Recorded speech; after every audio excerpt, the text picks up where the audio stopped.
রাজশাহীর যে বাড়িটিতে সেনাবাহিনীর সদস্যরা ঘিরে রেখেছিল ভোর থেকে 1টা 30 মিনিট থেকে আমরা এই মুহূর্তে দেখতে পারলাম যে যে তিনজনকে আটক করেছিল সেই তিনজনকে আসলে সেনাবাহিনীর সদস্যরা গাড়িতে করে তুলে নিয়ে যাচ্ছেন। এবং এখানে প্রচুর গণমাধ্যম কর্মী এবং ইয়ারা রয়েছেন যারা আসলে তারা সেই ছবি নেওয়া যাচ্ছে এই মুহূর্তে আসলে সেনাবাহিনীর সদস্যরা তাদেরকে আহ, গাড়িতে করে নিয়ে গেলেন। হয়তোবা যে তিনজনকে আটক করেছেন তাদেরকে হয়তোবা পুলিশের হাতে হস্তান্তর করবে এমনটা আমরা জেনেছি, কারণ কারণ তারা এখন পর্যন্ত আটক দেখিয়েছেন।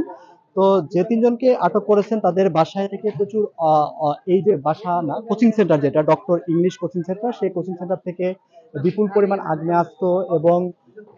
আগ্নেয়াস্ত্র এবং বিস্ফোরক সেগুলো কিন্তু উদ্ধার করা হয়েছে। এবং রাত রাত 1টা 30 মিনিট থেকে কিন্তু এই সেনাবাহিনীর সদস্যরা এটা ঘিরে রেখেছিলেন। এবং সকালের দিকে আমরা দেখেছি সেখানে পুলিশের অপরাধ তদন্ত বিভাগ, সিআইডি, তাদের ক্রাইম সিন ইউনিট টিম সেখানে এসে এখানে উপস্থিত হয়েছিলেন। এবং এর বাহিরে পুলিশের যারা সিআরটি টিম, সেই সিআরটি টিমের সদস্যরা কিন্তু এখানে এসেছিলেন। এবং এই যে তিনজন আসামিকে আসলে পুলিশের সদস্যরাই তারা আটক করে নিয়ে যাচ্ছেন। বিশ্বমানের থার্মিক্স রড, সালাম স্টিল থার্মিক্স, দেশের একমাত্র থার্মিক্স রড।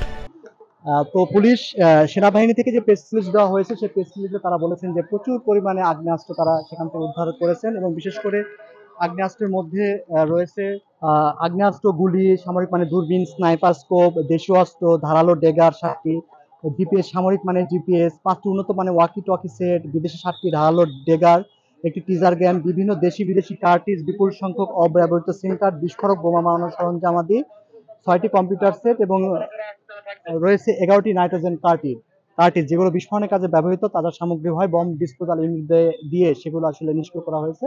তো সেনাবাহিনী বলছে আটককৃত ব্যক্তি প্রধানত যে তার বাড়িতে যে প্রচুর আগ্নেয়াস্ত্র এবং বিস্ফোরক রয়েছে সেই সন্দেহে তাকে আটক করা হয়েছে। কিন্তু মুনতাসিরুল আলম অনিন্দ্য তার রাজনৈতিক পরিচয় বলতে তিনি রাজশাহী সিটি কর্পোরেশনের সাবেক মেয়র এইচ.এম. খায়রুজ্জামান লিটনের চাচাতো ভাইয়ের ছেলে। এবং যে মুনতাসিরুল অনিন্দ্যকে আটক করা হয়েছে তার বাবা শফিউল আলম লাট্টু, তিনি একজন রাজশাহী মহানগর বিএনপির সাবেক সহসভাপতি এবং রাজশাহী মহানগর বিএনপির সাবেক সভাপতি ছিলেন অনেক আগে।